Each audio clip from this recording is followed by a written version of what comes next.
Bonjour à tous. Imaginez que vous êtes en soirée, vous discutez avec quelqu'un et cette personne vous propose un pari. Elle parie qu'il n'y a pas deux personnes dans l'assemblée qui ont leur anniversaire le même jour. Si vous acceptez, vous gagnerez si, au contraire, il y a au moins deux personnes qui ont leur anniversaire le même jour. Alors vous regardez autour de vous et vous comptez 29 personnes.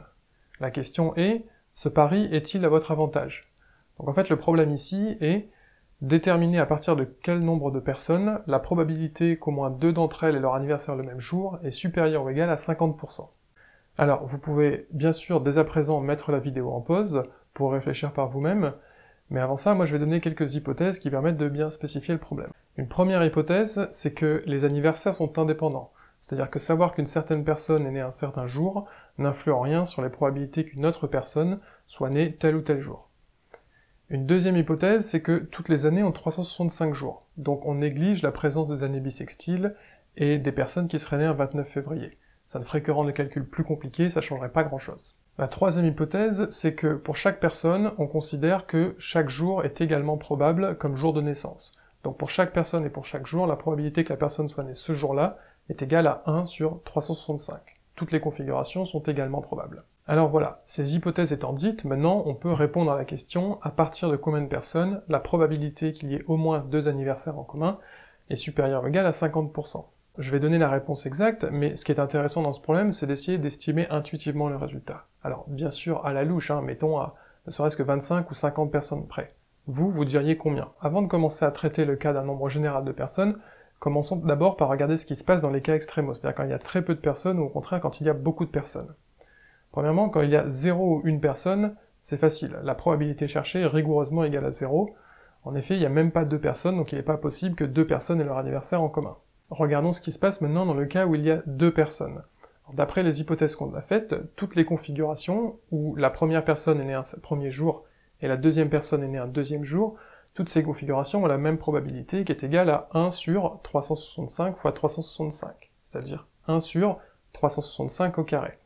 Maintenant, ce qu'il faut, c'est compter les configurations où il y a un anniversaire en commun, c'est-à-dire où les deux personnes sont nées le même jour, et là encore, c'est pas trop difficile, il y a 365 possibilités, soit elles sont toutes les deux nées le premier jour de l'année, soit elles sont toutes les deux nées le deuxième jour de l'année, ou le troisième, etc., jusqu'au dernier jour.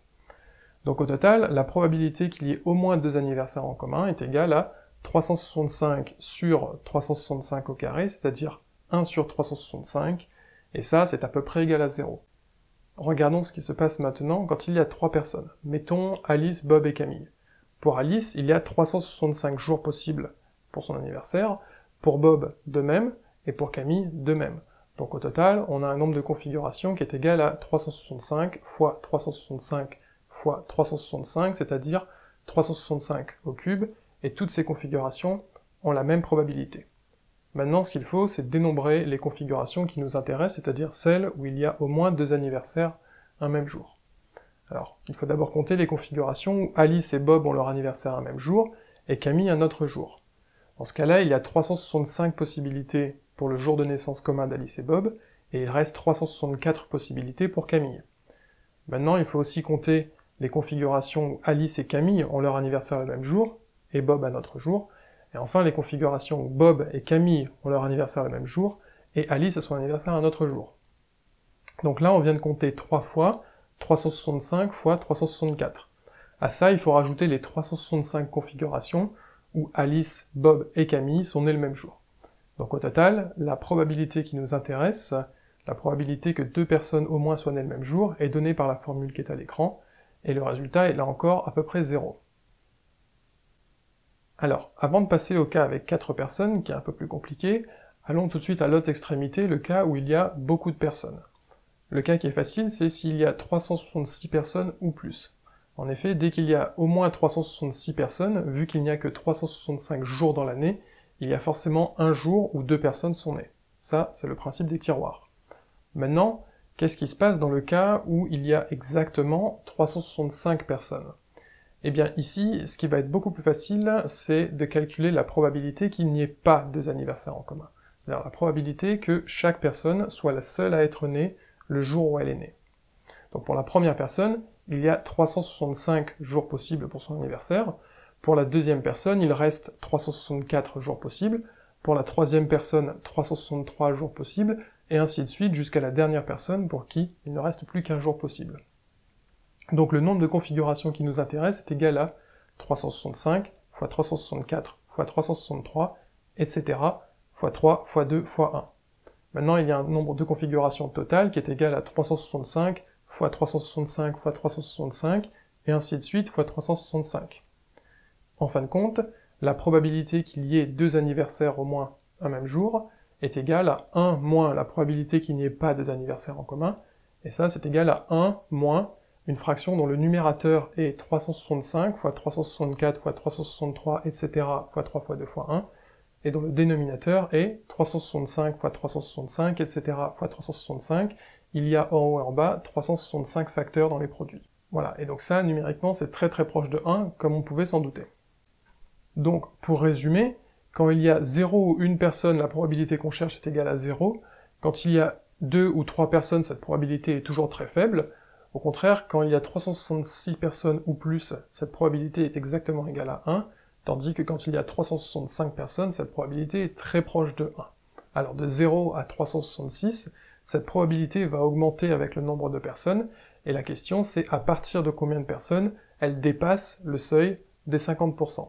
Est-ce que vous diriez à peu près 365 divisé par 2, soit grosso modo 180, ou plutôt de l'ordre de 100 ou de 250? Là encore, à la louche et au pifomètre.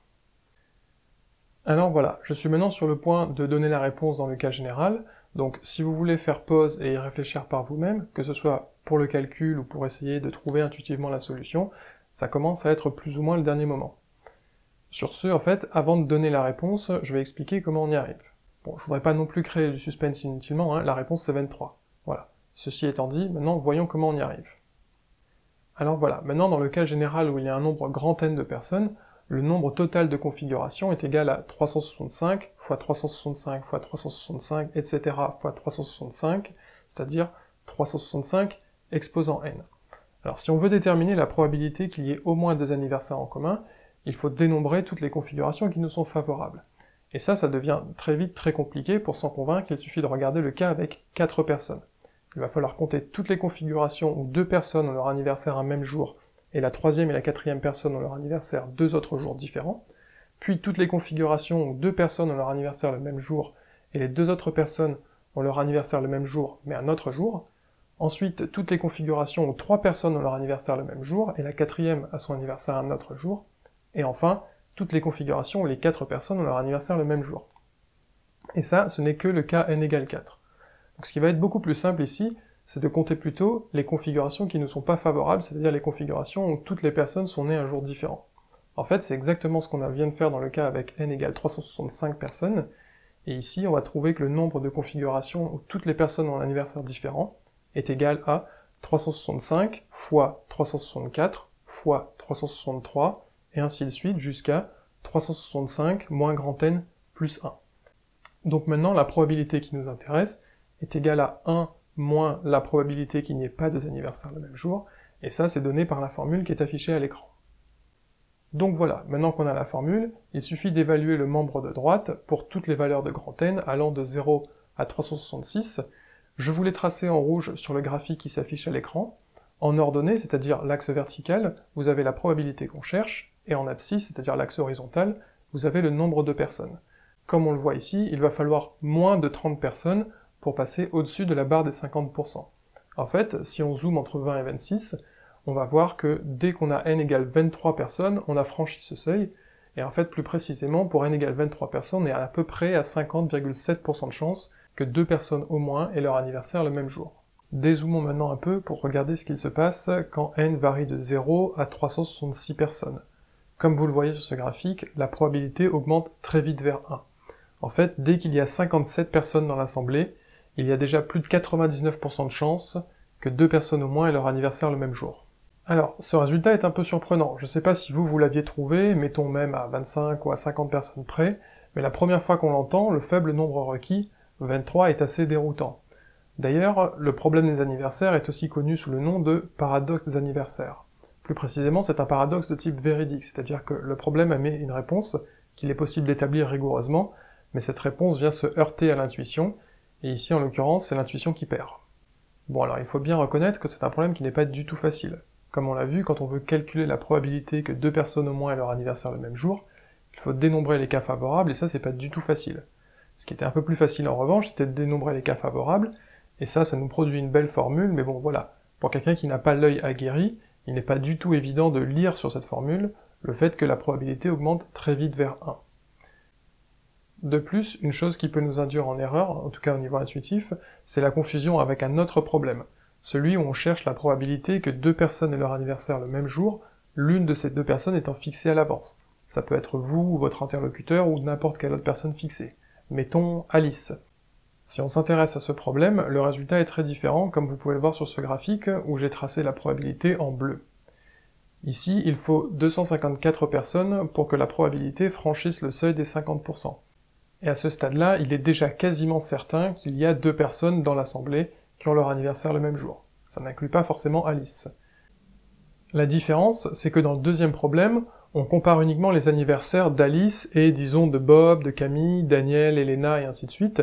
Mais dans le premier problème, il faut aussi comparer les anniversaires de Bob et de Camille, de Bob et d'Elena, mais aussi les anniversaires triples, par exemple Bob, Camille et Elena, et ainsi de suite. Bref, il y a très vite beaucoup plus de possibilités. De fait, le nombre total de configurations et le nombre de configurations qui nous sont favorables deviennent très vite tellement grands que, si on ne fait pas attention à ce qu'on demande de calculer, un ordinateur est très vite dépassé. Et oui, il y a toujours une limite au nombre qu'un ordinateur peut manipuler. En effet, pour pouvoir les manipuler, il faut que ces nombres puissent être stockés en mémoire, de la même façon que nous, quand on veut manipuler des nombres, par exemple pour faire une addition à la main, il faut d'abord qu'on puisse les écrire sur une feuille de papier. Alors imaginons que vous vouliez faire une addition sur une feuille qui comporte, mettons, 20 carreaux par ligne, et mettons encore qu'on se garde une dizaine de carreaux, à droite et à gauche pour faire de la marge, pour écrire le signe d'addition, etc., puis peut-être aussi pour mettre des espaces entre les groupes de 3 chiffres.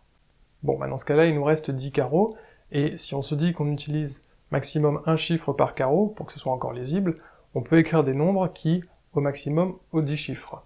Donc là, le plus grand nombre qu'on va pouvoir écrire sur une telle feuille de papier, ça va être 9 999 999 999. Et bien sur un ordinateur, c'est la même chose qui se passe.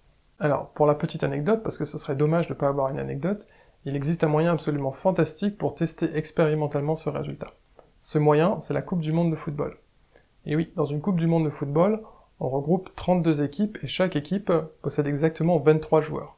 Donc à chaque Coupe du Monde, on réalise 32 fois l'expérience, qui consiste à prendre 23 personnes, et à déterminer si oui ou non, parmi elles, il y en a 2 qui ont un anniversaire en commun.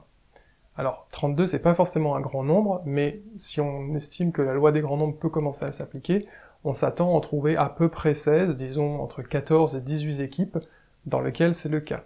Eh bien, en 2010, il y avait 15 des 32 équipes, dans lesquelles 2 joueurs avaient leur anniversaire en commun, et en 2014, il y avait précisément 16 des 32 équipes dans lesquelles c'était le cas. Pour être un peu plus précis, il y avait même 5 équipes dans lesquelles il y avait 2 paires de joueurs ayant leur anniversaire le même jour, tandis qu'en 2010, il y avait même une équipe dans laquelle 3 joueurs avaient leur anniversaire le même jour. Donc voilà, une Coupe du Monde de football, c'est probablement organisé principalement pour d'autres raisons, et ça permet aussi de tester expérimentalement ce résultat théorique. Cette vidéo est maintenant terminée, merci de l'avoir regardée. Si vous l'avez aimée, n'hésitez surtout pas à la partager, ce sera le meilleur moyen de faire connaître la chaîne. Bien sûr, vous pouvez aussi vous abonner pour être informé quand la prochaine vidéo sortira. Enfin, si vous le souhaitez, vous pouvez laisser des commentaires, notamment techniques, sous la vidéo, je suis preneur. Le thème des probabilités et statistiques est un thème qui reviendra régulièrement sur la chaîne, notamment un peu la prochaine fois, mais la prochaine vidéo sera principalement dédiée à une autre rubrique. En attendant, je vous dis bonne soirée ou bonne journée, et à la fois prochaine.